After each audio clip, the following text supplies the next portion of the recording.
Right, we're starting at second quarter on page 89. Conversation. Hey, JB, I played a pickup game at the rec today. At first, the older guys laughed and wouldn't let me in unless I could hit from half court. Of course I did. All net. I wait for JB to say something, but he just smiles, his eyes all moony.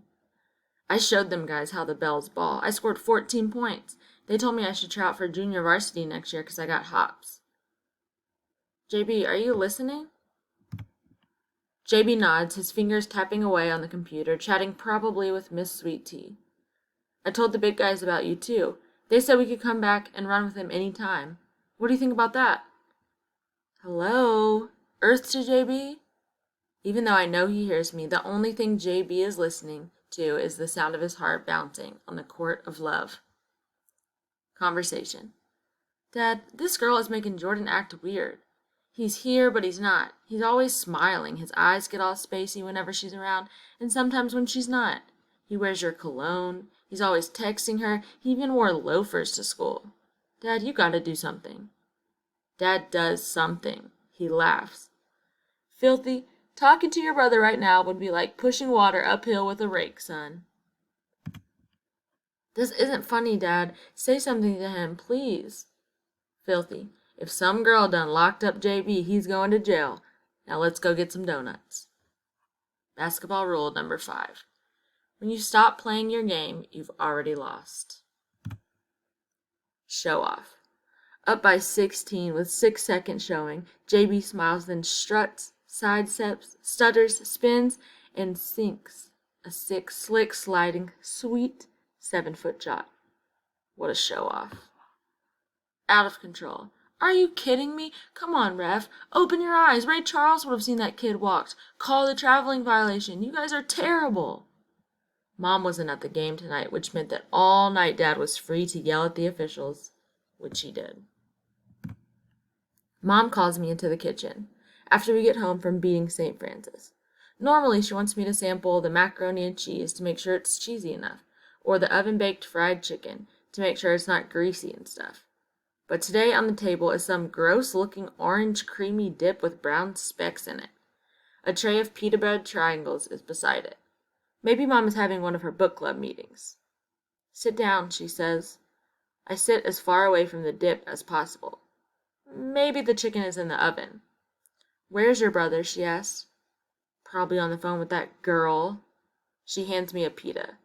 No thanks, I say, then stand up to leave, but she gives me a look that tells me she's not finished with me. Maybe the mac is in the oven?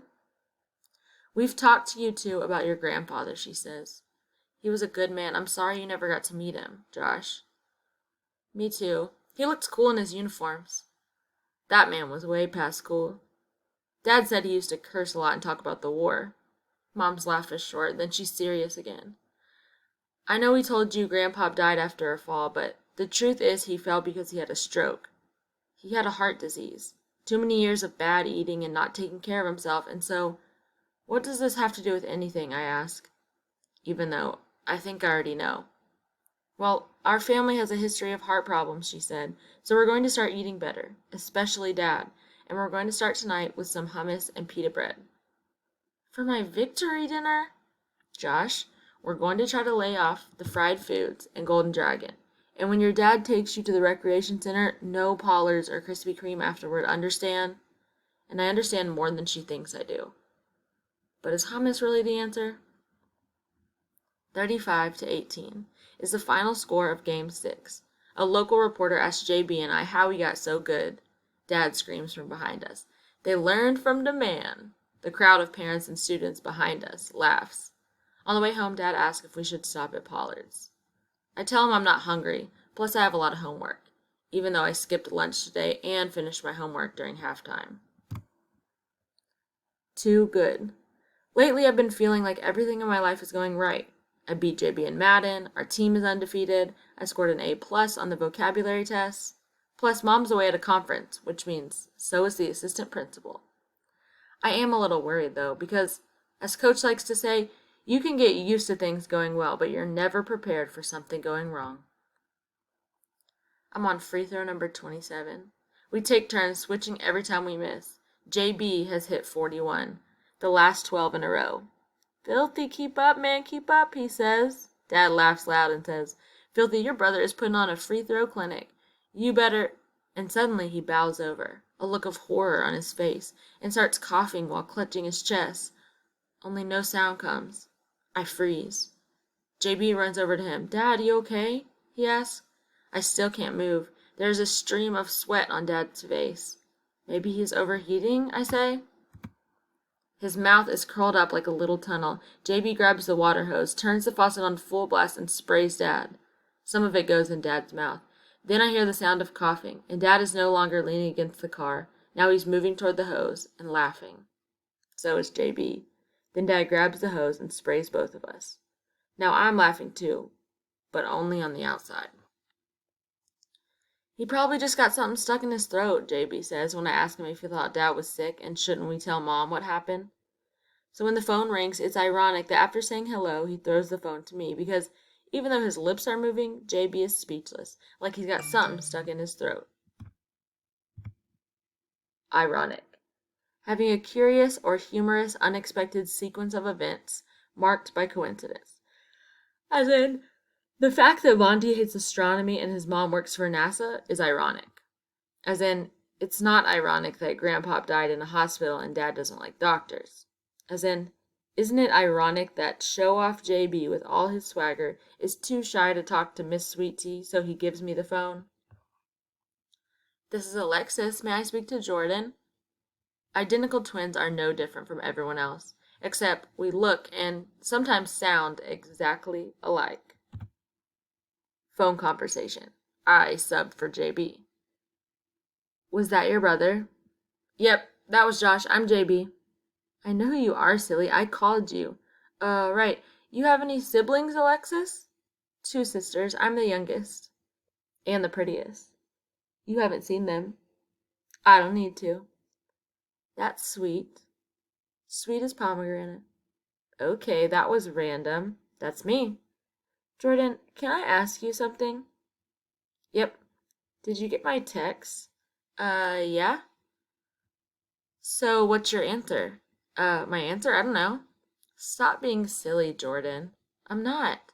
Then tell me your answer. Are y'all rich? I don't know. Didn't your dad play in the NBA? No, he played in Italy. But still, he made a lot of money, right? It's not like we're opulent. Who says opulent? I do. You never use big words like that at school. I have a reputation to uphold. Is he cool? Who? Your dad. Very. So, when are you going to introduce me? Introduce you? To your parents. I'm waiting for the right moment. Which is when? So am I your girlfriend or not? Can you hold on for a second? Sure, she says. Cover the mouthpiece, JB mouths to me. I do, then whisper to him. She wants to know, are you her boyfriend? And when are you going to introduce her to Mom and Dad? What should I tell her, JB? Tell her, yeah, I don't know. I gotta pee, JB says, running out of the room, leaving me still in his shoes. Okay, I'm back, Alexis. So, what's the verdict, Jordan? Do you want to be my girlfriend? Are you asking me to be your girl? I think so. You think so? Well, I have to go now. Yes. Yes, what? I like you a lot. I like you too, Precious. So now I'm Precious? Everyone calls you JB. Then I guess it's official. Text me later. Good night, Miss Sweet... What did you call me? Good night, my sweetness. Good night, Precious. JB comes running out of the bathroom. What'd she say, Josh? Come on, tell me. She said she likes me a lot, I tell him. You mean she likes me a lot, he asks. Yeah, that's what I meant. JB and I eat lunch together every day, taking bites of Mom's tuna salad on wheat between arguments. Who's the better dunker, Blake or LeBron? Which is superior, Nike or Converse? Only today, I waited at our table in the back for 25 minutes, texting Bondi, homesick, eating a fruit cup, alone, before I see JB strut into the cafeteria with Miss Sweet Tea holding his precious hand. Boy walks into a room with a girl. They come over. He says, Hey, Filthy McNasty. like he said forever, but it sounds different this time. And when he snickers, she does too, like it's some inside joke. And my nickname, some dirty punchline. At practice, Coach says we need to work on our mental game. If we think we can beat Independence Junior High, the defending champions, the #1 seed, the only other undefeated team, then we will. But instead of drills and sprints, we sit on our butts, make weird sounds. Om, om, and meditate. Suddenly, I get this vision of JB in a hospital. I quickly open my eyes, turn around, and see him looking dead at me like he's just seen a ghost. Second person. After practice, you walk home alone. This feels strange to you because as long as you can remember, there's always been a second person. On today's long, hot mile, you bounce your basketball, but your mind is on something else. Not whether you will make the playoffs, not homework, not even what's for dinner.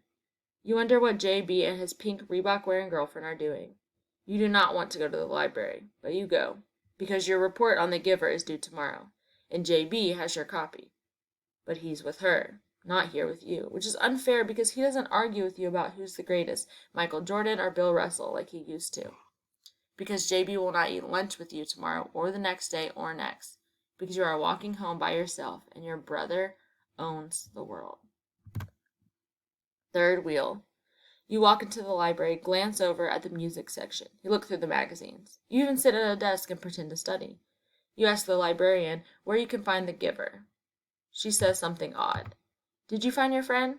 Then she points upstairs. On the second floor, you pass by the computers.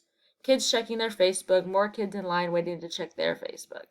In the biography section, you see an old man reading The Tipping Point. You walk down the aisle, teen fiction, and come to the reason you're here. You remove the book from the shelf, and there, behind the last row of books, you find the friend the librarian was talking about. Only she's not your friend, and she's kissing your brother. Tipping point. The point when an object shifts from one position into a new, entirely different one. As in, my dad said the tipping point of our country's economy was housing gamblers and greedy bankers. As in, if we get one C on our report card, I'm afraid Mom will reach her tipping point, and that will be the end of basketball. As in, today at the library, I went upstairs, walked down an aisle, pulled the giver off the shelf, and found my tipping point. Right, go ahead and answer the questions on the Google form, and you will be finished.